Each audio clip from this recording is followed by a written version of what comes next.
பெரியோர்களே, வாழ்க்கையின் நோக்கத்தை தேடி என்ற தியானத்தின் 12வது நாள் தியானமாக நமது வாழ்க்கையின் நோக்கத்தை அறிந்து கொண்டால் வாழ்க்கைக்கு அர்த்தம் கிடைக்கிறது. வாழ்க்கையில் அர்த்தம் இருக்கும்போது நாம் எதையும் தாங்கிக் கொள்ளுவோம். அர்த்தம் இல்லாவிட்டால் நம்மால் எதையும் தாங்கிக் கொள்ள முடியாது. கடவுள் இல்லாவிட்டால் வாழ்க்கையில் நோக்கமே இல்லை. நோக்கம் இல்லாவிட்டால் வாழ்க்கையில் அர்த்தமில்லை. அர்த்தம் இல்லாவிட்டால் வாழ்க்கையில் நம்பிக்கை இல்லை. வேதத்தில் பல தரப்பட்ட மக்கள் பல்வேறு சூழ்நிலையில் தங்கள் நம்பிக்கையின்மையை பதிவு செய்திருக்கிறார்கள். ஏசாயா 49ஆம் அதிகாரம் 4ஆம் வசனத்தில் தீர்க்கனாகி அவர் எழுதுகிறார், விருதாவாய் உழைக்கிறேன், வீணும் வியர்த்தமுமாய் என் பலனை செலவழிக்கிறேன், ஆயிலும் என் நியாயம் கர்த்தரிடத்திலும் என் பலன் என் தேவனிடத்திலும் இருக்கிறது என்று சொன்னேன் என்பதாக. யோபுவின் புத்தகத்துக்கு வாருங்கள், 7ஆம் அதிகாரம் 6ஆம் வசனத்தை பாருங்கள்.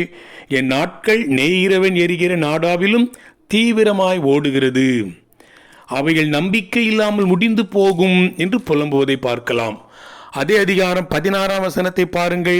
இப்படி இருக்கிறதை ஆலோசிக்கிறேன், என்னாலும் உயிரோடு இருக்க விரும்பேன், என்னை விட்டுவிடும், என் நாட்கள் மாயை தானே என்று பதிவு செய்கிறார். அன்பிற்குரியவர்களே, உலகத்திலே மிகவும் பெரிய துக்கம் சாவு அல்ல, நோக்கமில்லாத வாழ்வே மிகப்பெரிய துக்கமாக காணப்படுகிறது.